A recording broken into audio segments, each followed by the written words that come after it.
Most students think to be or not to be is about suicide. And if that's your whole answer in the examination, you lose marks. Because that's the only half of what Hamlet is asking.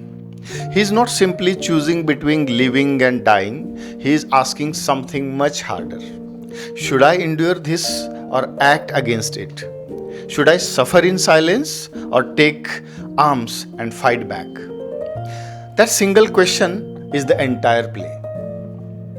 Here is what you'll get: 5 things. The story, how Shakespeare builds it, the 4 big themes, 8 real exam questions, and the critics whose names carry marks. I'm Dr. Vishwanath Bite, and I have taught and examined English literature for over 20 years. And I have marked the scripts where good students throw away marks. Let's make sure you are not one of them. Let's go to Ilsnor. One piece of a context, the kind that changes how you read the play. Shakespeare wrote Hamlet around 1600. England was uneasy. An aging queen, no clear hair, a whole country asking what happens when the power passes to the wrong hands. That's the world of the play. A throne taken by a man who should not hold it. Hold that thought. It's why the play still sits on every syllabus from CBSE to UGC NET to your MA classes. The question Hamlet asks don't go out of date. Here is the story. Fast, because the exam wants what it means, not just what happens. A cold night at Ilsnor Castle in Denmark. The guards see a ghost. It wears the face of the dead king, Hamlet's father. The king has been dead 2 months, and already his brother Claudius has taken the crown and married the queen, Hamlet's mother, Gertrude. 2 months. The king barely cold, the widow remarried to his own brother. Prince Hamlet is home from the university and he is devastated by the death and by how fast his mother moved. Then the ghost speaks. It says, I was murdered by Claudius. He poisoned me in my sleep, took my throne and married my wife. Avenge me. So Hamlet knows the shape of it. His uncle is a murderer. And here is the puzzle the whole play turns on. Why doesn't Hamlet just act? Hold that question. We will answer it properly. Because Hamlet does not act, he isn't sure the ghost is honest.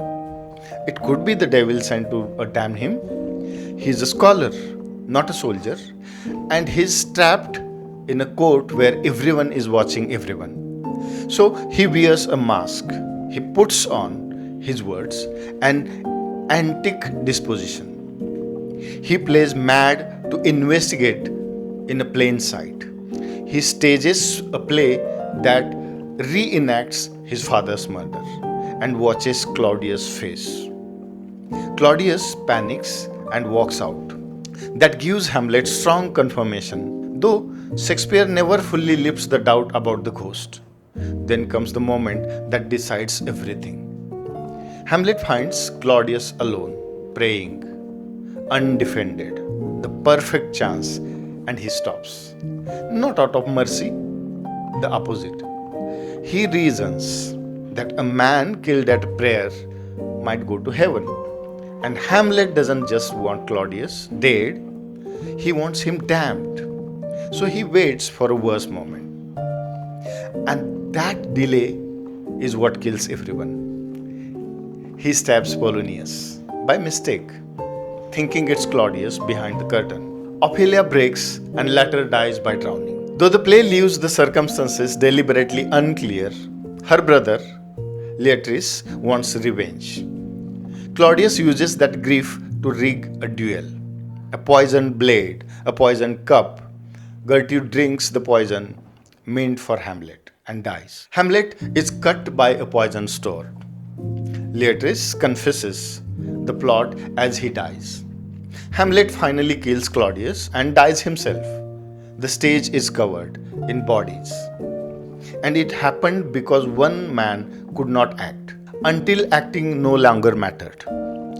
That is the tragedy. Now the part examiners actually test.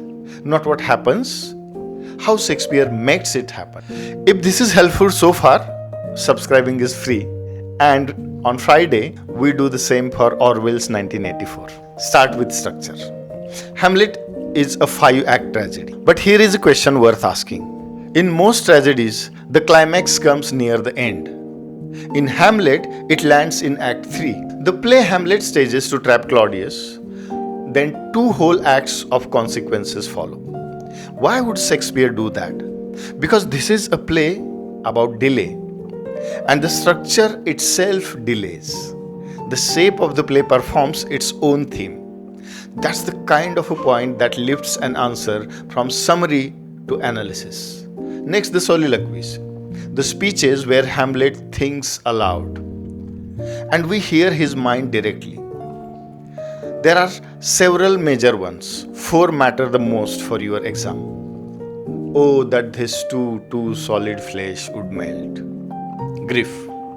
And a quick useful note, some editions print it as a solid flesh, not solid. If you cannot name that variation, you sound like someone who has read the text, not the summary of it. Oh, what rogue and pleasant slave am I.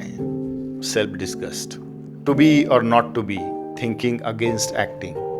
How all occasions do inform against me, the moment he finally resolves. Then the imagery. 3 images run through the play. Disease, something is rotten in the state of Denmark. Poison, the murder weapon, and the every lie that spreads through the court. And the ear, Claudius pours poison into the king's ear. And in a sense that the whole court is poisoned through the ear. By rumor, by lies, and one device you must be able to name, the play within the play. When Hamlet stages that murder, we watch Hamlet, watch Claudius, watch a play. 3 layers of watching. Because the whole play keeps asking one question. What is real? And what is performance? Hamlet performs madness. Hamlet is not mad. Claudius performs grief. Claudius performs innocence. Everyone is acting. So what in this court is even true? Now the meaning, 4 themes carry this play. 1. Revenge against justice. The ghost wants blood for blood. Hamlet hesitates. Is revenge justice or just more violence? He can't decide. And that hesitation is what makes him both tragic and recognizably human. 2. Madness. Real or performed? Hamlet says he is mad, but he also says, I am but mad northwest. Meaning, I chose when. Now remember the delay and watch the contrast the exam loves. Hamlet performs madness and it gives him power. Ophelia is driven to the real madness after her father's death, after Hamlet's rejection, and it destroys her. Same word, madness. Opposite outcomes, and the difference is power. Who holds it and who doesn't? 3. Action against inaction. The heart of the play and the answer to the question we held earlier. Why doesn't Hamlet just act? He thinks, he plans, he philosophizes. He does not move. Is it a doubt? Fear? Conscience? The play never fully tells us. And that's exactly why students see themselves in him. Hamlet shows an uncomfortable truth. Choosing not to act is still a choice, and it carries consequences. 4. Corruption and decay. Something is rotten in the state of Denmark. One crime poisons everything. The throne, the court, the family, even afterlife. And the play's only cure is total destruction. Almost everyone dies. A Norwegian prince, Fortinbras, arrives at the end, named as the man most likely to inherit a ruined kingdom. Before the questions, one thing. If you want to see how all this actually gets tested, I have put more than 40 solved UGC NET papers free on vishwanathbite.com. Go use them. Now the part that earns marks. 8 questions. They start easy. They don't stay easy. Pause if you want to. Try before I answer. Okay. Question 1. Horatio and Marcius, those are the two Hamlet swears to secrecy about his anting disposition. In Act 1, Scene 5, the exam point isn't just the names, it's that Hamlet turns performance into method of investigation. Question 2. The murder of Gonzago. That's the real name of the play Hamlet stages. He only nicknames it the mousetrap. Missed it, and you have fallen for the trap. The question is built on it. Question number 3. Act 4, Scene 4. That's where how's all occasion do inform against me comes from. After Hamlet meets a captain from Fortinbras' army, marching to fight over a small, worthless piece of a ground. It shames him. A soldier will die for nothing, and Hamlet won't act for anything. Question 4. Match the soliloquy to its feeling. Too solid flesh. Grief. Rogue and peasant slave. Self-disgust. To be or not to be. Thinking against acting. How all occasions resolve.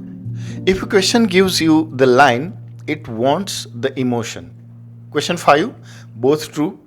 That's the answer to the assertion and the reason. Hamlet spares Claudius at the prayer, and the reason is that he fears killing him mid-prayer would send him to heaven. The reason correctly explains the action. Question 6. Ernest Jones. Write that name down. The idea that Hamlet's delay hides an Oedipus complex begins with Freud, but it's Ernest Jones who develops it fully in a study called Hamlet and Oedipus. Everyone writes Freud. The mark is in Jones. Question 7. T.S. Eliot. He called Hamlet an artistic failure and coined objective correlative while doing it in his 1919 essay Hamlet and His Problems. Here is a sentence you can write, almost a word for word. Eliot argues the play gives Hamlet more emotion than the facts can justify. It lacks an adequate objective correlative. That one sentence can carry a whole answer. And question 8. The one good students still get wrong. Name the subgenre and the earlier play behind it. Revenge tragedy.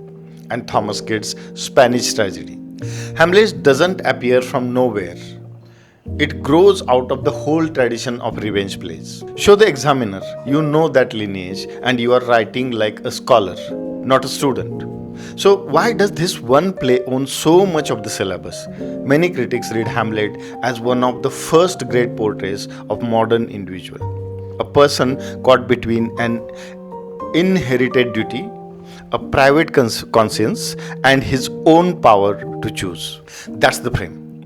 Compared with the oldest tragedy, where so much is decided by the fate, Hamlet puts the weight on the inner life, on thinking, doubting, and deciding for yourself. So, when you write about this play, don't just retell it. If you are preparing for CBSE, treat it as a theme and evidence, the delay, the madness, the corruption. If you are preparing for UGC NET, the same play becomes a question about genre, structure, and criticism. Eliot, Jones, revenge tragedy, the questioning individual, one text, different exams, the same deep understanding underneath. That's the difference between an answer that passes and the answer that stands out. Here is my question for you. Was Hamlet's hesitation a weakness or intellectual courage? Don't just tell me, give me one reason from the text. I read all the comments. Literature isn't about memorizing quotes. It's about recognizing yourself inside these texts and learning to read them with precision. This Wednesday, I'm opening the theory track with what is literary theory, the highest weightage topic on the paper. And this Friday, we take on Orwell's 1984. Subscribe to Literary Rights and we will build this together. This is Dr. Vishwanath Bite, one great text at a time. See you in the next video. Bye.